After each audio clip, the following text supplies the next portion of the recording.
Welcome to Nerdy and Flirty, a podcast designed to help you create a life that you love. It's nerdy with science-backed information, and it's flirty, it's fun, it's quick, it's straight to the point. My name is Cass, and welcome back to the podcast. I hope you're having a great day. Thank you for listening. Today, we have a fun episode planned for you. You know those watches or those apps that tell you your daily battery life? Like where you're at in the day, how you're feeling, where your energy is throughout the day?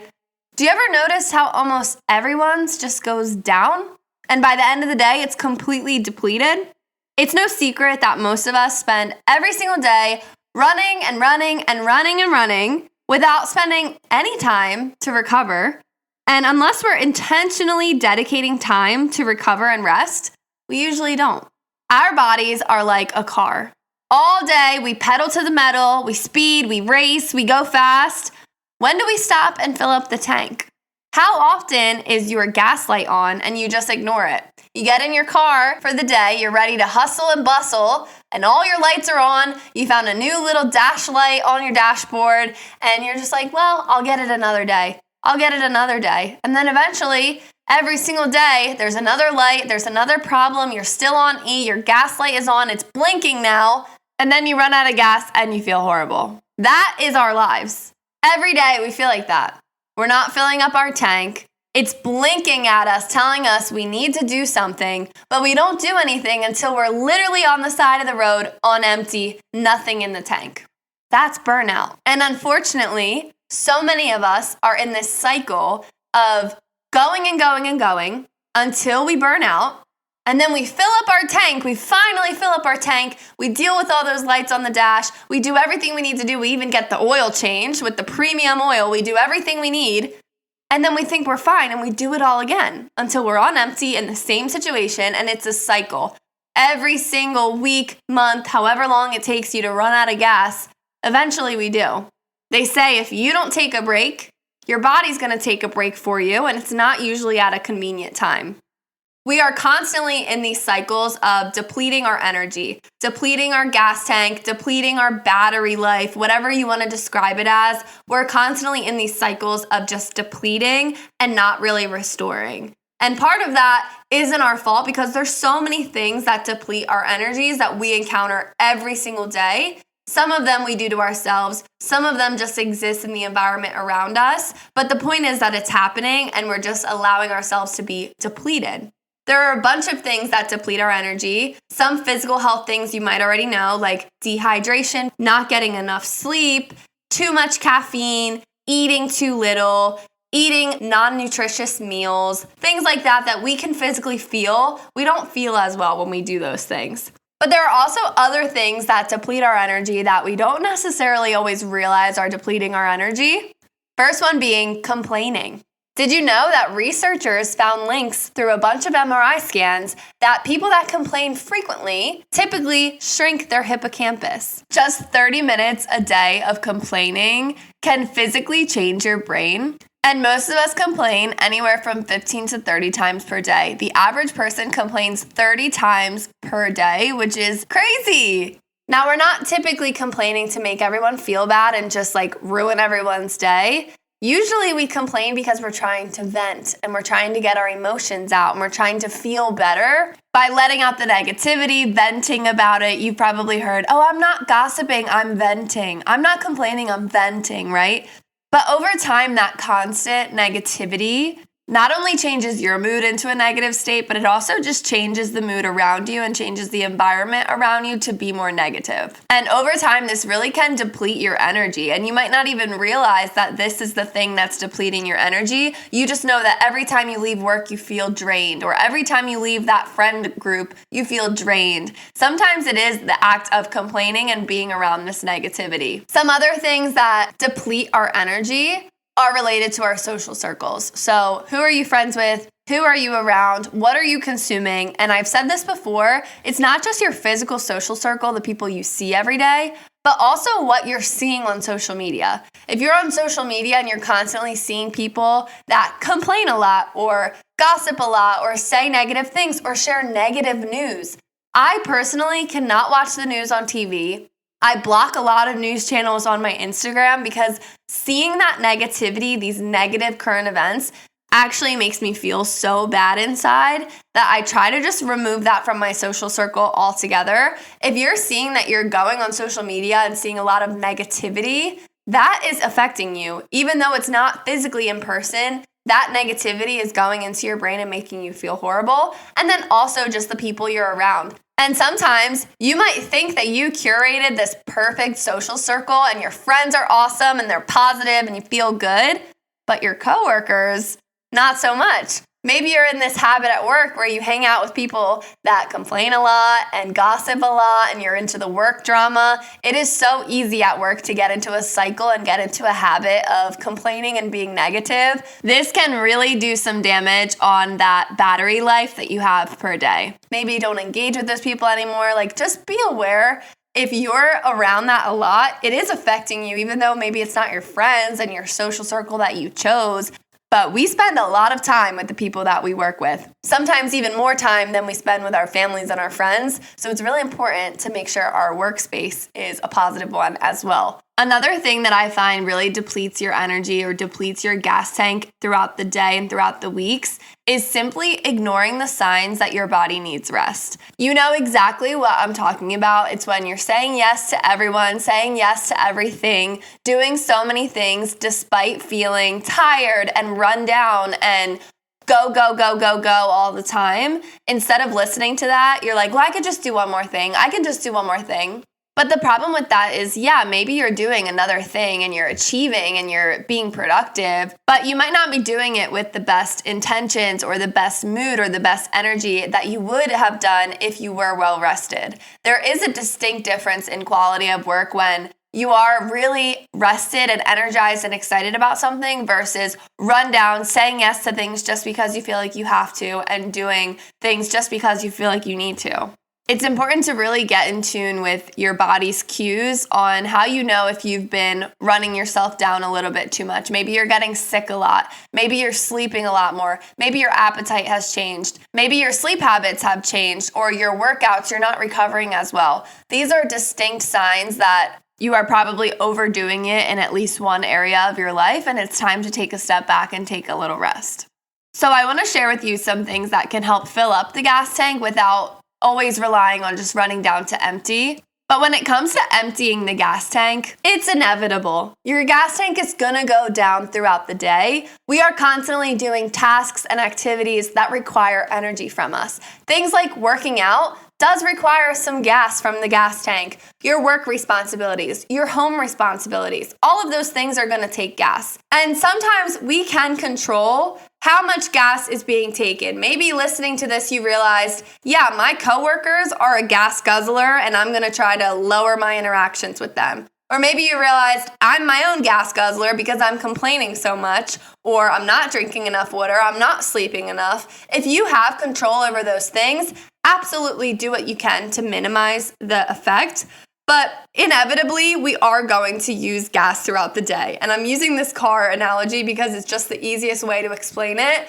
Inevitably, we are using energy throughout the day. We're going to have to do things. We have responsibilities and we want to use it. We don't just want to sit and do nothing because there's no purpose in that either. But when it comes to using up gas or using up our energy throughout the day, it's important to have tools in the toolbox to help you rejuvenate and restore that energy at the end of the day so that we don't end up burnt out. We don't end up on empty. At the end of the day, we're all different. We all need different things to kind of rejuvenate and restore. Some of us are going to do different things than others, but I want to share a variety of tools in the toolbox that you can pick and choose which ones work for you.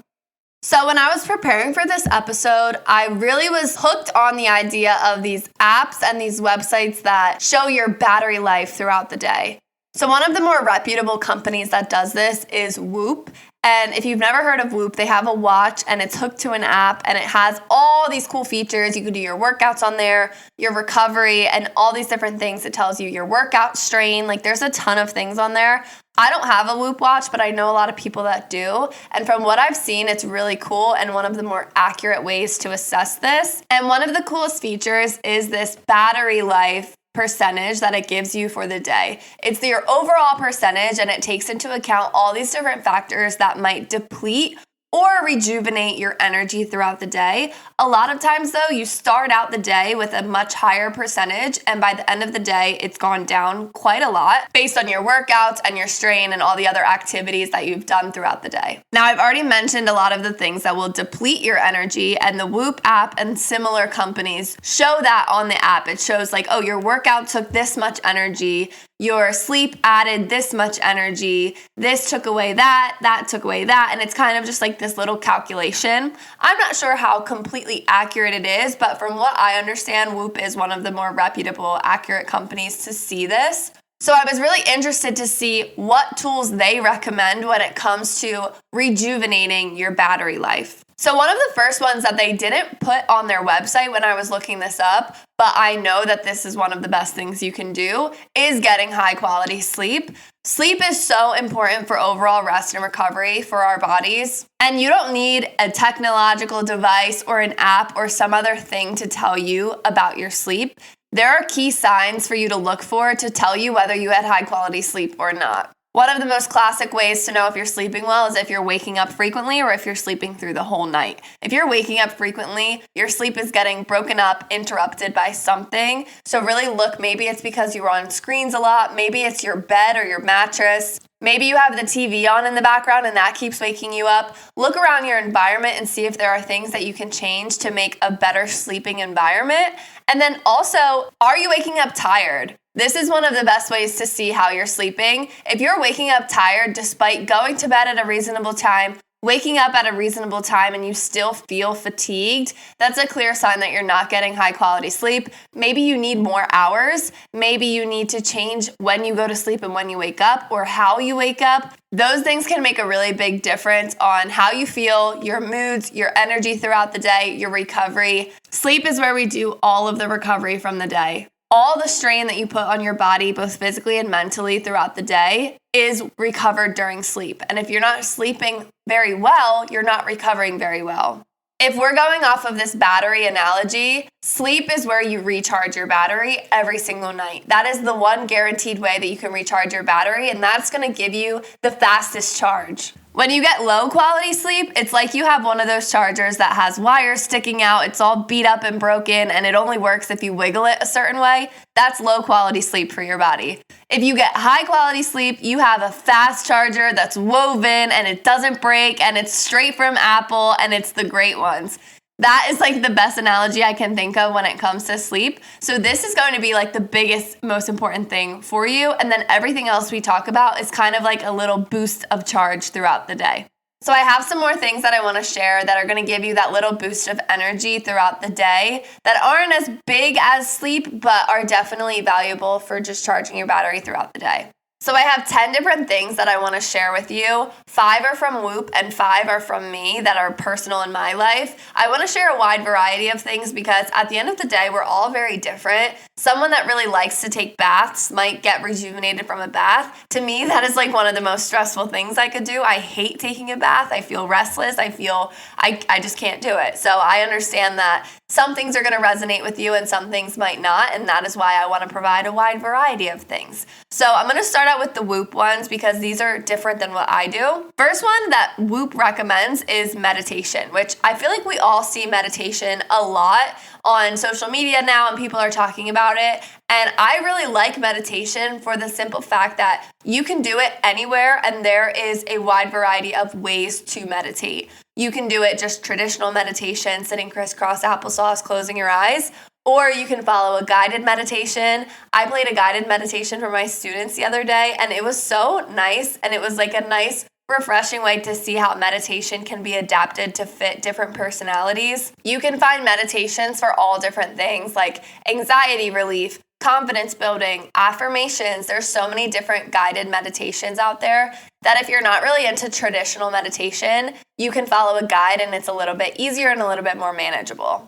Another one that I really like that Whoop recommended is stretching, and I like stretching because it is so accessible, just like meditation. It's free. You can do it for 5 minutes anywhere, and it's easy to do.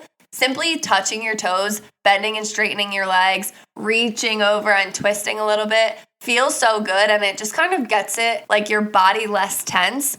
Like right now, are your shoulders raised up a little bit? Relax them. Push your shoulders down. See if you can release some tension there. Stretching is so underrated, and it's such an easy way to feel a little bit of relaxation. Moving on, Whoop also recommended ice baths and massage therapy for ways to rejuvenate your energy. Now, these sound great, but they're not as accessible as like meditation and stretching because you do have to either go somewhere or have something set up in your house for this.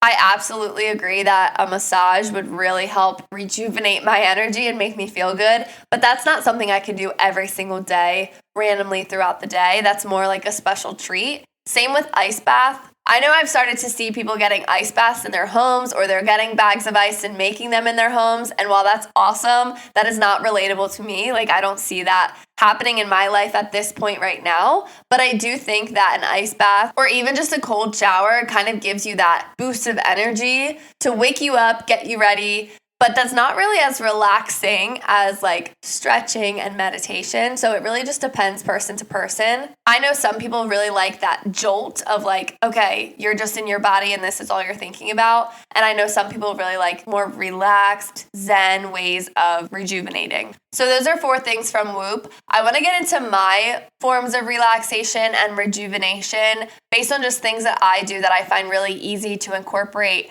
anywhere, anytime, no matter what I'm doing. First one is spending time in nature or spending time outside. Now, ideally, I would love to be like in Costa Rica with the ecosystem and all the wildlife and the birds and just be relaxing like that. That sounds like the most relaxing thing ever. However, that is not the reality for most of us. Most of us have to work 5 days a week, and that's just not how we're gonna get our relaxation. So how I do that in my work week is I sit outside on my front porch, even for just 5 minutes. Like, I'm really not out there long, but just 5 minutes in the morning, I go outside and I sit on my rocking chairs and I set up my porch so that it has plants and it has these nice rocking chairs with these cushions and a little rug. It's so cute. It's been my project for a few months now. And now that it's getting warmer, I just love sitting out there. Before work in the mornings, I'll take my coffee outside and I will literally sit there for 5 minutes.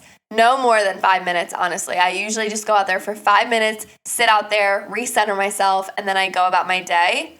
The key to this, though, is that I don't have my attention on anything besides my coffee sitting outside. I don't have a podcast playing. I don't have a video playing. I don't have my phone out. I have nothing that is grasping my attention except just being outside. This has a bunch of benefits. Everyone says get sunlight in your eyes and all that kind of stuff. But for me, mainly just sitting outside and recentering myself allows me to stop for a minute and just focus on the trees and the nature and things going on that are outside of like my life and outside of my head. I find myself getting so preoccupied about all these different things in my head. Like, I will wake up with a to-do list already in my head, all these things going on, all these things I need to do. And sitting outside just silences that for a little bit. Like, I can't sit outside and think about all the to-do lists. I sit outside and I just think about nothing. I just look at the birds, I look at the trees, I see the cars passing by, and that just allows me like 5 minutes of peace, 5 minutes of calm before I get into my day. This has been one of my favorite things that I do in the morning, and it truly has like changed how I go about my day. We are so go, go, go all the time, especially in our own heads, thinking about 1,000,001 things that we have to do. And they're not even things that you can do at that point in time, but we're stressing about them so much in our heads. I just love challenging myself to sit and think of nothing. When's the last time you sat somewhere and just thought of nothing? Probably like never, right? When's the last time you sat and just heard silence or just heard nature or just heard nothing but calm air, nothing going on, nowhere to be? I tell myself that for 5 minutes, I have nothing to do and nowhere to be except right here. And that really calms me down. I feel like this little habit in my day is very similar to meditating. I can't really traditionally meditate. I've tried it. I've done it. I don't love it. I think I need to still build that habit and get better at silencing my thoughts with my eyes closed. For me, sitting outside with my attention on the nature like allows me to get those benefits of breathing and meditating and not thinking of anything but at least my attention is on something. Similar to like a guided meditation. If you're listening to a guided meditation, I find it's a little bit easier because there's something playing that you can think about versus traditional meditation sitting there with your eyes closed. All you can think is, stop thinking of things, stop thinking of things. And that for me is a little bit hard. So I really like this habit of sitting outside. If you have a little area around your house or your apartment that you can just go outside for a minute and just think of nothing, I really encourage it. It's really fun and it's really calming, especially if you're anything like me where you're waking up with things to do already. This is like a nice moment of silence before you go about your day. You don't need a ton of time. You just need 5 minutes and a place to sit. And it really restores me and makes me feel really good. So this one is one that I truly recommend to everybody. The next habit that I want to talk about is stretching. And I know I mentioned this a little bit already, but again, this one is just 5 minutes or less. This is a quick little habit that I can do to restore my energy. And this is a habit that I developed very recently since my ACL tear. So I had ACL surgery and I've had to do a ton of PT. Every single day I do physical therapy for an hour, whether I'm at my physical therapist office or I'm at home. So the stretching habit built naturally because I just have to stretch due to the PT. And while I've been doing my PT, I've realized just how good it feels to focus on moving my body. Now, obviously, post-injury and during my recovery, I have to do this. And I have like goals and metrics and things that I have to work on for physical therapy. But I started to kind of transfer it into the rest of my body. And I do full body stretches and I touch my toes and I stretch my back and I stretch my hips out and my ankles. This has been a habit that kind of just developed over the past 8 weeks or so since having ACL surgery. I've really grown to enjoy stretching because I feel like it takes the tension out of my body. I mean, I know it takes the tension out of my body. I have this physical tension that I carry in my shoulders, in my traps, in my hips, in my legs. Physically stretching makes me feel like I'm physically just moving that tension out of my body. When I feel like I'm getting really worked up and I have a lot of things going on and I feel like I'm pushing myself closer to burnout, having just a few minutes a day of stretching and moving my body just takes me down a few frequencies and makes me feel like a little bit more calm and more at peace. You don't have to be putting your foot behind your head and doing all these crazy flexibility stretches. It's just more of an awareness of your body and where your tension is. If you do yoga, then you understand this wholeheartedly. Scan your body for where your tension is. Like, are you carrying a lot of tension in your shoulders? Are you carrying a lot of tension in your back, in your hips? A lot of us carry tension physically. So scan your body and become aware of where it is and then stretch it out. That intention behind stretching, I feel like really helps just get a few moments of peace throughout the day. And this is something that you can do anywhere. And it's free and it's a nice little pick-me-up, whether it's in the morning, mid-afternoon, evening, or all of the above. Just finding times throughout the day where you can stretch. The key to all of these habits, though, is having intention on what you're doing. You could stretch and touch your toes, but if you're doing a million other things and thinking about a million other things, it's probably not restoring your energy the same way as like really thinking about, okay, I'm going to take a deep breath in. As I exhale, I'm going to go a little bit further. As I exhale, I'm going to go a little bit further, right? And feeling, oh, that feels a little bit tighter than yesterday, or oh, that feels a little bit better than yesterday.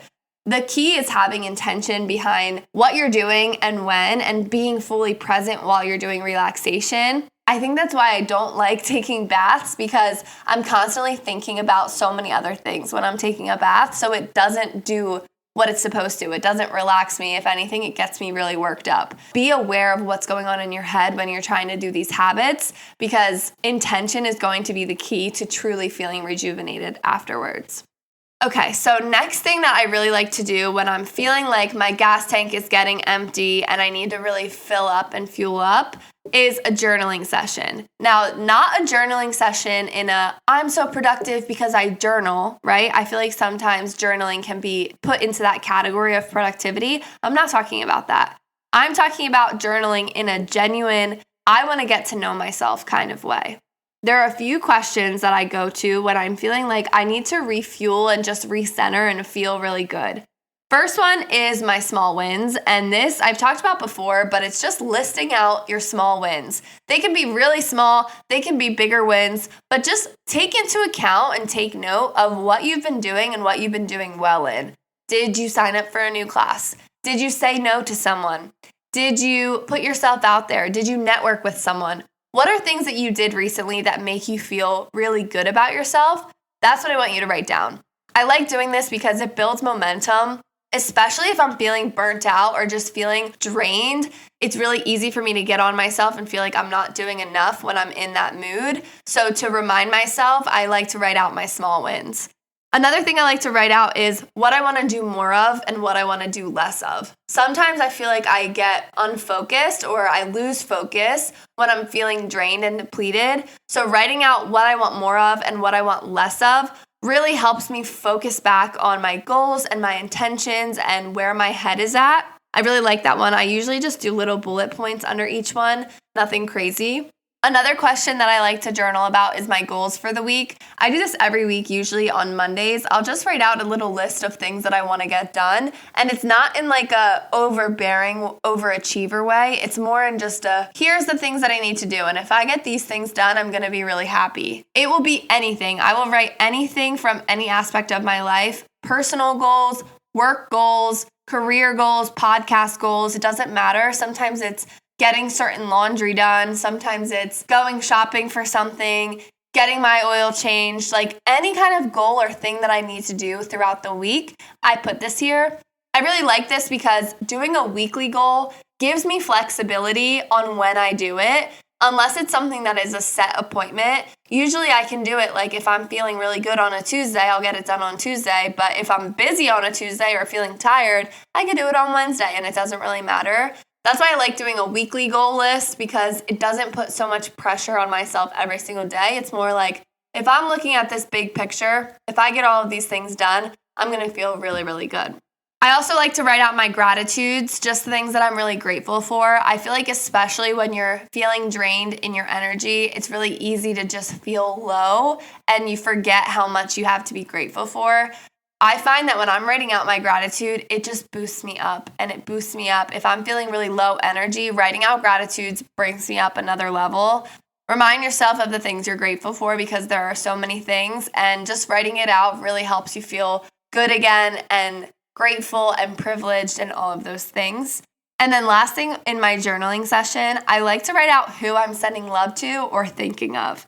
This is similar to praying for someone, but I like to be intentional about thinking of others and what someone else might be going through. It could be one of my friends that I know is struggling. It could be a friend that I know is celebrating a huge milestone. It could be a stranger I talked to that told me a story. It could be someone I saw on social media posting something. Really, anyone that I'm thinking of that I know can use a little bit of love. I like to write this out and just think about them and send them love in my own kind of way. And it's very similar to like praying for someone. A lot of times when I do this, if it makes sense, I will also send that person a text or give them a phone call, just saying that I'm thinking of them and to have a good day or something sweet like that. I know anytime someone's done that to me, it's gone a really long way.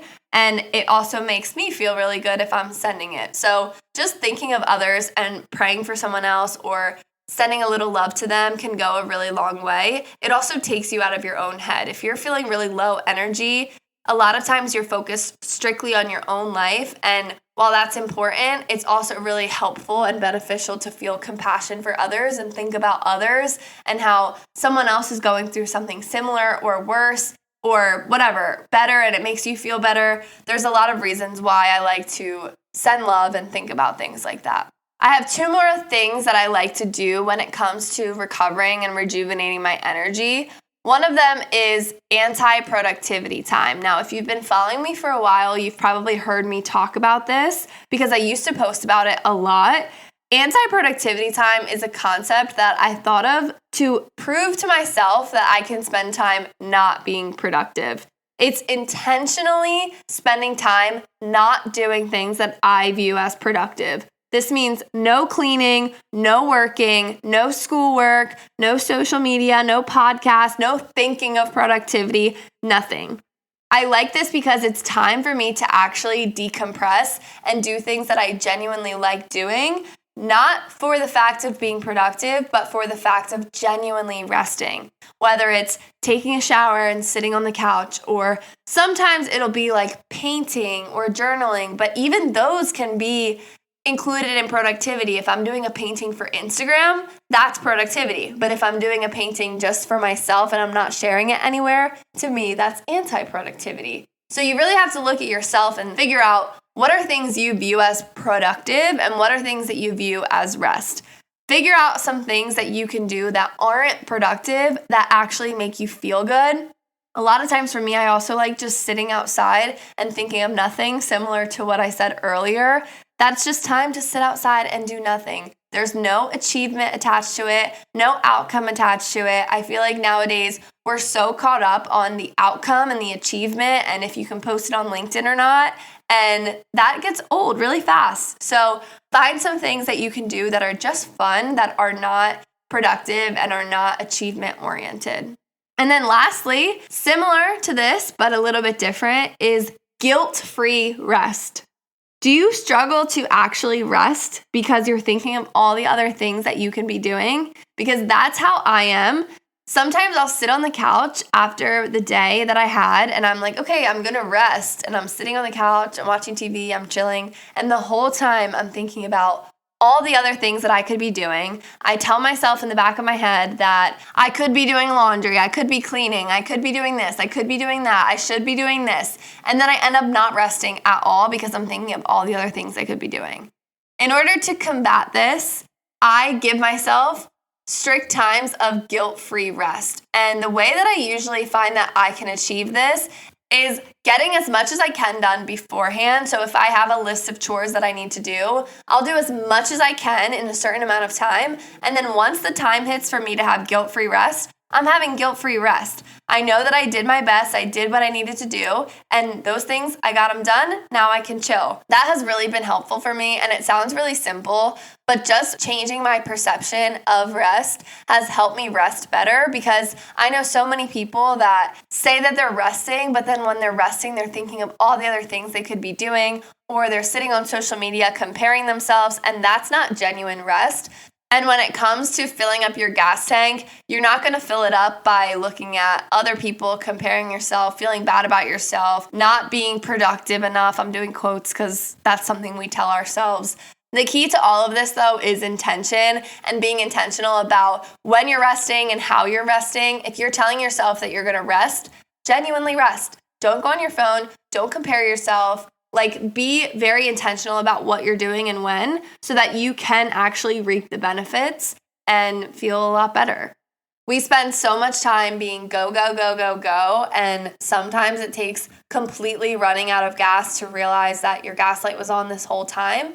Your body will tell you when it's time to take a step back and if you're doing too much. And it's important to listen to those cues and listen to those signals so that you don't end up in burnout, so that you don't end up depleted, completely depleted where you can't do anything. I said this in the beginning. If you don't rest, your body will for you, and it's usually not at a convenient time. Sometimes that's getting sick. Sometimes that's feeling just completely drained, low energy. We've all been there when it comes to burnout and just not being able to do anything. You can avoid that if you're taking the intentional steps to incorporate rest and recovery and rejuvenation throughout your entire day and throughout your life. I shared some of the ways that I like to rejuvenate and recover, but also take inventory on what places you can maybe minimize that stress, minimize the gas guzzlers. Like I said, is it your coworkers? Is it the complaining? Are you not taking care of yourself physically where you're overtraining, undereating, things like that? Really be honest with yourself and take into account where you can improve these different areas so that you're even less likely to burn out. Because the thing is, if you're constantly in a cycle of burning out, getting better, burning out, getting better, you're kind of just taking 2 steps forward, 2 steps back, 2 steps forward, 2 steps back. You've probably heard this quote before too, but rest is productive. If done right, rest can be very productive and set you up for even more success. And this success that you want to achieve by being go, go, go, go, go will get achieved much quicker if you're incorporating rest throughout your routine. I hope that this was really helpful. I would love to hear what ways you like to recover because everyone is different on rejuvenation. I would love to know things that you do that really help restore your energy, like genuinely make you feel really good. Let me know on the Instagram at Nerdy and Flirty Pod or at Cast Camp. I would love to hear. Thank you so much for listening. And remember to listen to your own signals, your own cues. Do things that you need to do to genuinely restore and rejuvenate your energy. Let me know what you think at Nerdy and Flirty Pod on Instagram. And I hope you have a great day, a great week. Find some time to rest and recover. And I will talk to you next week. Bye.